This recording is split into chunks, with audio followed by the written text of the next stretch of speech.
Rainmaker Walleye, for those people that don't know, you've got a specific push, a specific point value that you absolutely have to you want to get to. Bonk. Call it the bonk.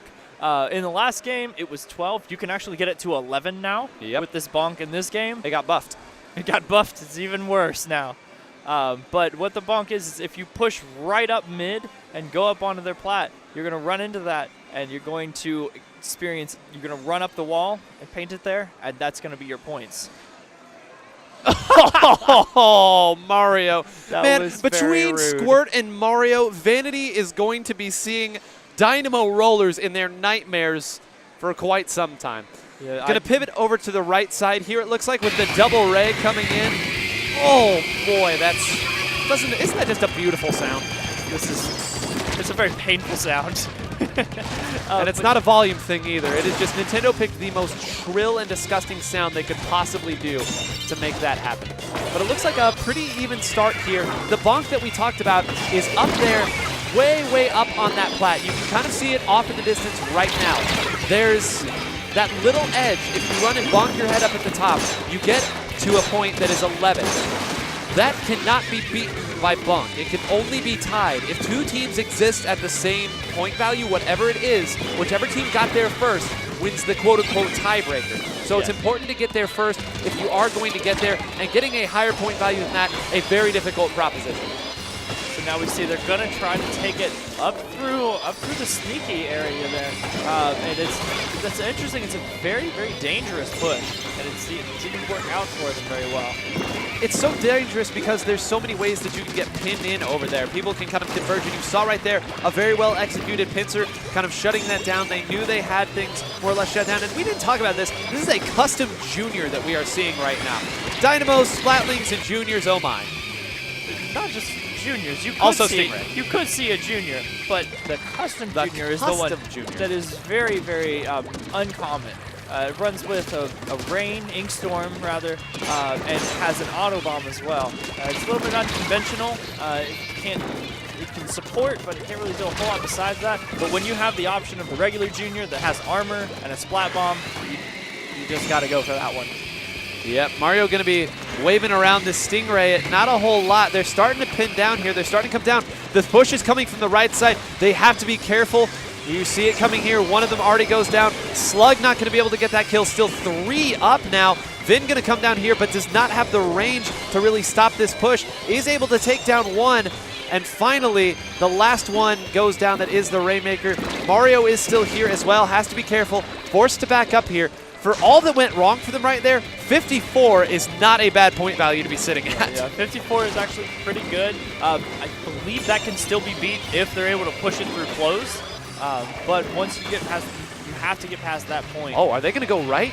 Oh, the right. They can't see it right now. But the right was completely open right there if they opted to go up there. Now, I know we as the commentators and this wonderful spectator mode get to see this, but there was nobody at the top of the screen. They're now going here, but this has given the other team a chance to pivot back over and play defense. Mango going to have to be careful now. Gets taken out again. But this is so close. Like they are this close to getting it. So much is going right for them. The trade comes back around. Can they get it? Or is Mario going to shut it down? He did. He did. He got that trade. They've still got one more. They're jumping in as well. I still think this push is very, very unsafe. Yep, that's why. Are we going to go back the other way that quick? Mango is going to run it completely uncontested all the way up to 46. They finally caught up with him. But you called it, man. An unsafe push, and that's exactly why right there. You put everybody up on that corner. There's no one to stand in your way. It's also the fact that you can't charge at them from any other direction. You've got your bullets are essentially just shooting your partners in the back, and you can't. It doesn't do any damage to them, but you're also not helping them any because you're not painting anything, and you're not doing any damage to the other team. Oh, now we finally see this map shift back to orange. It really has been a back and forth. Neither one of these pushes all that substantial, truly. It can go back here. All it's going to take is one big push from either team that's going to be able to take this back. Tina getting pretty fun over here on the side, trying to make picks it up. I don't know if she meant to. She gets eaten alive. A bit unintentional. Mario still sitting up at top mid. We talked earlier about Dude playing anchor. How about Mario pivoting around this H box right here in the middle and making things happen? Yeah, it seems like a lot of this is just the coordination of their specials are going to need to be key right now. They finally got that one taken down. I don't know if they can make this push, especially with that Stingray going. Which one's going to grab it? One of them has to grab it. Mango's going to keep shooting at it. They're waiting as long as they can, and they finally grab it. Well-executed defense against that Stingray that was fired just a touch early, but now comes everything else that has to happen.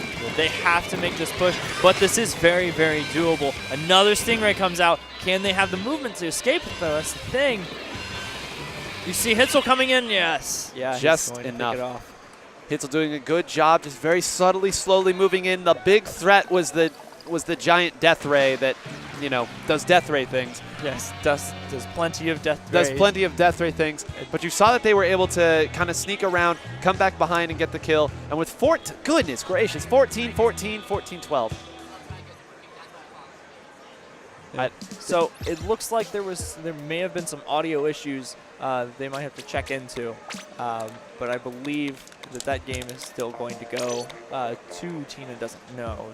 I see. So we'll see here if that ends up changing, but. Yeah, communication is very important, and when you cannot adequately communicate, your team is certainly not in the position that they'd like to be. Especially in a game like this, when you have the other team is able to perfectly communicate with each other and have that key communication. It looks like one person may have not been able to talk at all or make any call-outs. That's crucial. Yeah, that's very key. But one thing I do want to say, audio issues aside, is that game was a little bit closer than I was expecting it to be. That was a very back-and-forth game. You saw some very defensive, almost desperate plays that had to happen with the Rainmaker to keep that one on an even field. I liked what I saw out of Vanity. I was a little worried that after that last set, that heartbreaking loss, that they were going to kind of roll over here. That was a very, very competitive game. It took a double Stingray at the end and some tricky movement by Hitzel to put that one to bed.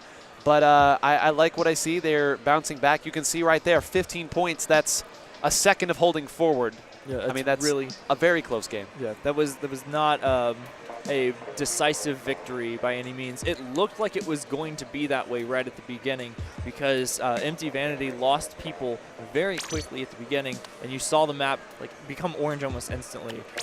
You saw all of that happen very quickly, but they regrouped. They were talking it out, they worked on it, and they came together, and were still able to put up a good fight. Absolutely. Splatoon's on Sturgeon Shipyard. So this, you know, I like in this map, it's not exactly, and I'm not going to be able to use this comparison very much anymore because the map was recently announced. It reminds me a bit of Arowana Mall from Splatoon 1 in the sense that once you kind of get it shut down and you set yourself up in that top middle perch area, you can identify where the opponent is coming from. It's very open. You can see for days. You can call out if someone's going left, if someone's coming right. You can put mist out if you have a Splatling or a Pro, a Range Blaster, a Rapid Blaster, any one. You can kind of pick them off and use just kind of use chip damage as they're coming in. I guess in this set, it's the Dynamo we should be talking about in terms of what that's going to be able to do once it gets to top mid. But this is one of the maps that I really feel goes 0 to 100 quicker than a lot of the others. I know in pools, we found that out very quickly, what can happen with that. Yes. Once you get controlled, I do feel like this is one of the easier maps to identify and break down pushes before they come back in. Yes, and I think I found it very interesting how it seems like Mario has been playing a bit more of a defensive role on this team, which is not something we see very commonly from him. Which I think was interesting, but it's working out extremely well for Tina Doesn't Know. He's able to hold ground and keep the pressure, so Empty Vanity isn't able to make a good push off of taking a couple down. We'll see if that continues to be the theme. Mango going with the Brella. So there we go. Looks like a pretty similar comp. Double end tap coming out here. On the other side, Empty Vanity wants that protection, but we've seen here what a Brella can do against NZAP. We'll see if Mango's up to snuff at the show that we saw Flox put on earlier. Starting off well. It's starting off pretty well. You see already the roller's got to back up. I think with this map specifically, we have double armor on one side, we have single armor, they also have Inkjet, they have the bubbles, which are going to be able to paint zones very quickly, and you have all these other things going for them. And just look at that, diving into the pit and taking 3 of them out there. They loaded, they put up their they put up their armors. You see both of the end zaps down here. Where did the time go? We're at 50 seconds already. Time's ticking down very quickly, and they're going to have to find an answer for this. Looks like they're going to be able to take that area. They need to build these specials, and they need to push in very quickly with them. They do. Already down to 30 seconds. The bubbles are finally going to come in. They're going to help them lose control, but they haven't taken it back yet. It looks like one of them actually went down in the middle of that push, and they still haven't taken it. They're trying to put more pressure, but Hitzel sneaks below, and they lose it already. Mario continuing to put more and more pressure down to 16, 15. They're pivoting back left. So you see some suction bombs coming in, but that threat has already been identified, and they are going to walk this one to the end. Yep. I called it. Hey, I think that counter rain right there was very, very key. Once you saw Empty Vanity try to push in, they had armor, they had bubbles, and then I think they had another armor in the ready as well. That they were about to pop, but the rain came through and was actually able to counter the bubbles a bit and paint over them, because once that rain's out there, you have to let it do its thing. You can't stop it. You can't do anything about it. It's thrown and it's going until the actual special itself ends. Absolutely. Pick that one out, cleaned it up. Nice and easy does it. Going to move on to Game 3 here, and Empty Vanity's got to find something very quick. And on Clam Blitz, I can't decide if this is the perfect opportunity for the perfect time for Clam Blitz to show up, or the worst time. Because this is one, because it's so new and because it's new for everybody, everyone is still really trying to figure this one out. We don't have the years of experience that we have with the other modes. Even if the maps have changed, even if the weapons have changed, the principles of the modes have not changed. This one, we're still trying to figure out. So maybe, just maybe, this is where they can get their win and start to mount their final defense. Although I will say, I want to see some more range come out from them. Mm-hmm. They were getting boxed in, and you saw that double end zap. They just couldn't find a way back in once they got picked out. It wasn't even that there was a lot of range from Tina Doesn't Know. The end zap can only do so much by itself. Mm-hmm. And you need, the way that NZAP excels is when it's got these other weapons with it that it can properly support, that it can allow them to go in and do things, or it can have those things supporting it so it can move around. As you see a lot of times with Hitzel being able to kind of shark around or go around to the sides because everyone else is distracted by those main weapons that are buffed up right now with armor and pushing in on them. And Hitzel can kind of go around and do what he needs to do. Yeah, they can make it done.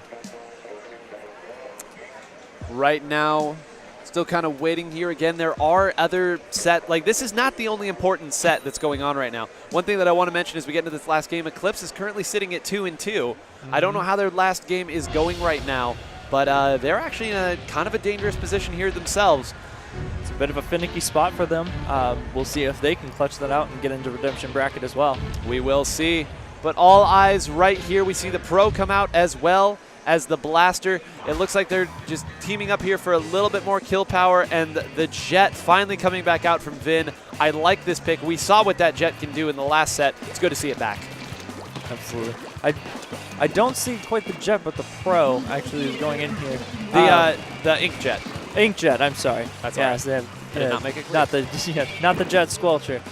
But yeah, I think that them having that going for them it's going to be pivotal, especially if they can chain an armor with it.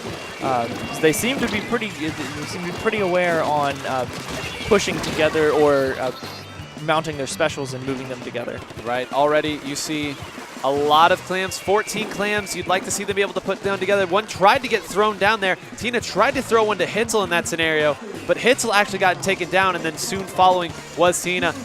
Here's the Jaws music. Whoa. Oh, no! Spinning on around to get that one. Mario, what great patience there, knowing that the second one was coming around instead of waiting for that first one. Gets 2 for the price of 1. I think a lot of people would have gone in as soon as they saw that first person, and then they would have been called out. But Mario waited just long enough to take down 2 with him. So what Mango's doing right now is waiting until the last possible second and now using that distraction as Mango, okay, can I say knowledge on that one? That was so good. Waiting until the last possible second to grab the ball, but is it going to come back? No! Okay, you know what? About a million things just happened there. He picked it up, he waited on 9 for the last possible second to pick it up and turn it into a ball so that way the opponent couldn't tell. He then threw it so the opponent would turn around and swing at it. He then killed him, but then he wasn't able to get back up to the side and the ball disappeared, thus returning once again to 0. Okay, I can say, I can stop it. There you go. Take a breath. But it seems like they're actually set up here in a pretty precarious spot. The Brella is still giving them a lot of issues. An awful matchup. Blaster players out there, learn to fear the Brella. That is so scary. You have to shoot past them, and it can be very difficult, especially if the Brella is conscious of their positioning. It can be very, very difficult to deal with. Yes. So now we see here, it seems like Tina Doesn't Know is just kind of holding down mid, keeping up that pressure and waiting for their opportunity rather than really pushing in to get it. Here it comes, Tina now having the ball, and it looks like they're not quite going to be able to get the kill, but the ball does miss. Tina just narrowly missing. That's a heavier clam than it looks like. Mango going to come and pivot around and actually gets it in just in time. Sneaking around. The Brella really is like that has been the story. They haven't had an answer for the Brella. Mario's been doing some great moves with the Dynamo, but that's been all set. Right now, Mango's making the difference with that Brella. It looks like Nebby went in a little bit too far there and tried to push, make a solo push and get it in there. Also, an interesting thing to note: whenever they pop, whenever the other team pops your basket on Clam Blitz, it drops a super clam or a football for you to use in your counter push. If there is already one there, then another one will not drop. So you won't be able to get two of them sitting there waiting for you. So it was smart of them actually to pick up that one so they weren't wasting the potential of a push. That's just mean. Just wait for Mario to come back around, just keep defending. It is what it is, but hey, that's what the Brella does. The Brella is a distraction. Now we'll see that Super Claim is there, and he's just going to come back around. Throw that so that he gets his full weapon access, and is even able to get one in that scenario. It didn't do a whole lot, but it also didn't cost him either. He went in by himself and was still able to get something from it. Well, I think the interesting thing about it is it set them up because then Empty Vanity had to pull back and hold that person, hold back against the Brella, and the Brella was able to keep the attention of at least 2 of them back in their street, rather than being able to actually push up and try and take map or put pressure for their own push. So this is really dangerous right here. If this push gets in, it will drop to 80 by itself. This ball alone will take this counter to 80. There's no penalty for them to work through. The point may be moot here if this kill happens, but if they are able to get this in, they will only need 4 clans to take the lead back. That's how close this is, but no fear whatsoever from Mango, and the rest of Tina Doesn't Know putting that one to bed. Mango's going to continue to push up, gets another one for his trouble, and does not get the 4th one, but hey, 3 ain't bad. I think there was a bit of a miscommunication on Empty Vanity's side. They needed to, they weren't really sure about where they needed to push. So this is their last chance right here. Right now, this game will continue to go on as long as that power clam is on the field. So here comes the overtime.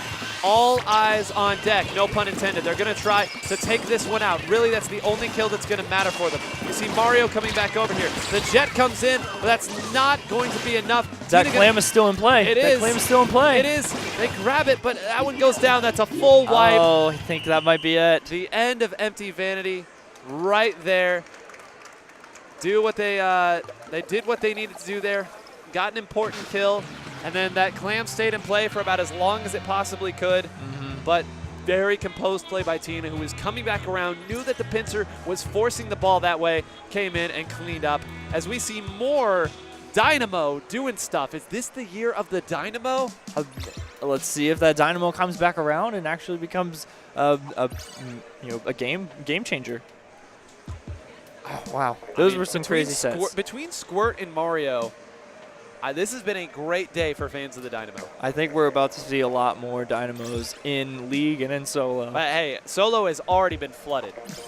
People, if you just played Solo Queue this week, you would be certain that the 2 best weapons in the game are the dualies and the Dynamo, because that's all you're seeing. Yeah. So, it seems here now we've got.